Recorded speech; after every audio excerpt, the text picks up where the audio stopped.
Hey, welcome to First Dev Diary for Past Due Midnight. It's been a while since I revealed the game, and frankly, the development hasn't moved as fast as I wanted. Turns out, making a game is only part of the job. The marketing and promotion are real-time consumers. However, the last few weeks have been fairly productive.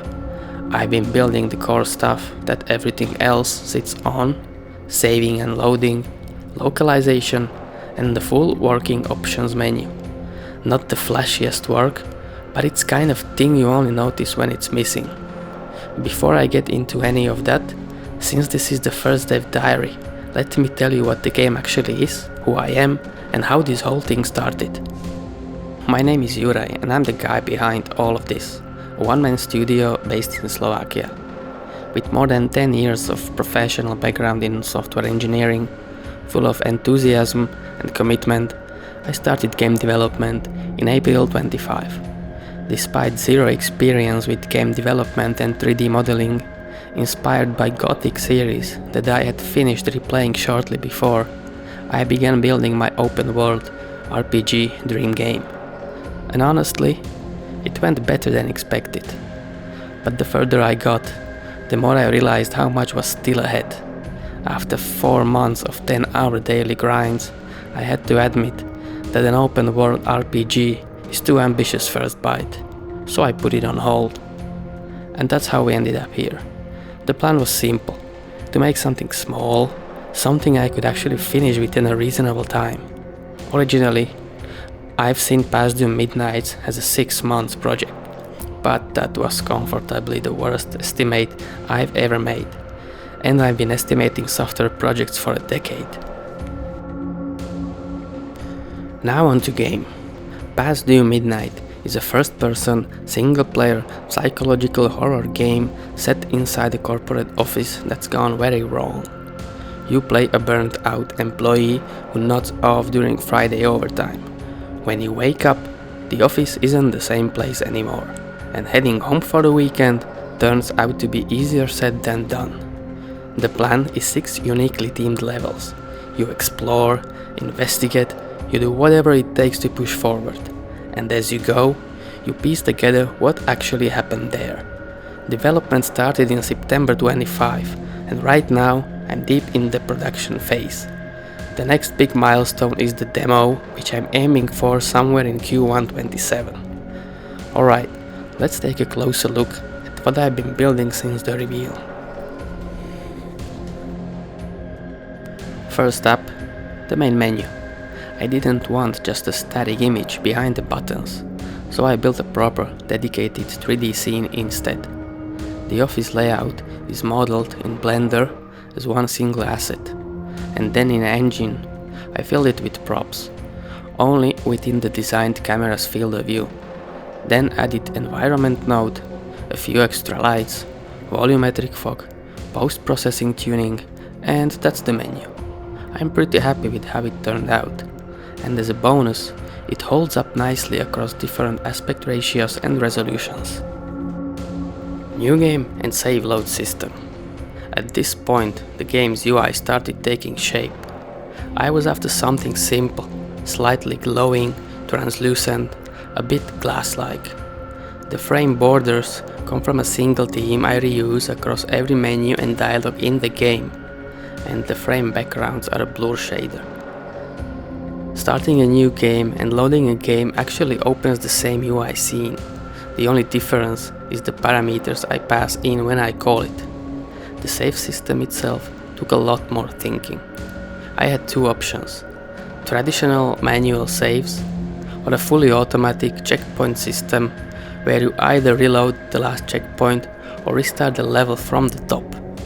Checkpoints won for 2 reasons. The practical one is that they are far easier to build. I decide exactly when and where the game saves, so I know precisely which state needs storing at each point. With manual saves, the game has to remember nearly every object, every interaction, every event in progress, at any moment player decides to save. The other reason is that I think checkpoints just suit this kind of game better. Everyone you reach quietly tells you that you are making progress. They split the level into logical chunks, and if something goes wrong or you fail an event, you are retrying from a designed spot. Now the settings menus.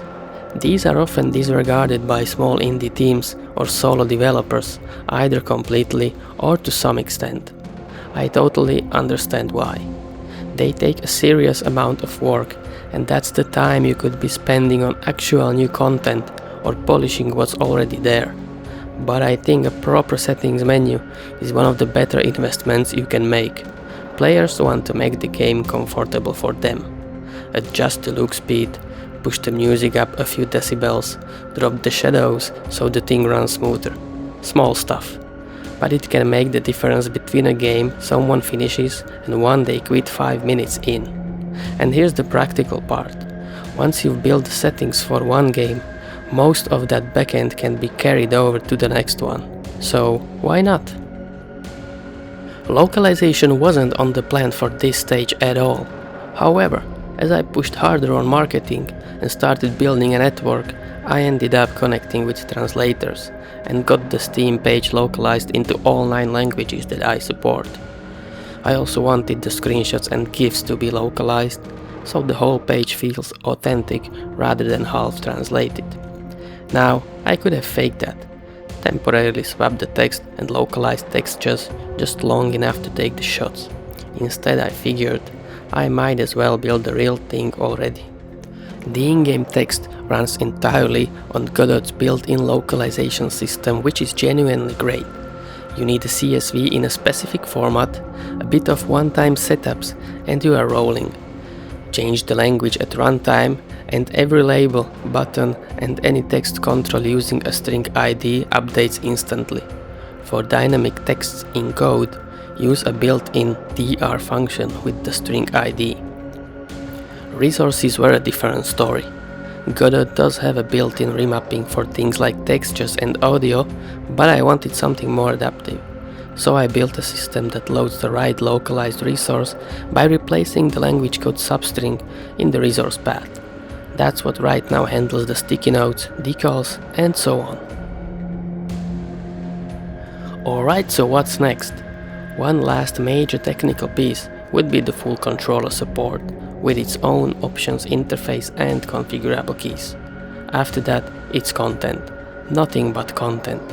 Finishing the intro cutscene, getting voiceovers, redoing a few 3D models I'm not happy with, finalizing draft for the storyline, and fill levels with content. But mostly, everything points in one direction now, a playable demo. And that's it for this dev diary. Thank you for sticking with me all the way to the end. If Past Due Midnight has caught your interest, throw it on your wishlist. And if you want to follow the journey, subscribing here is the way to do it. Both genuinely help me keep going. Take care, and I'll see you in the next one.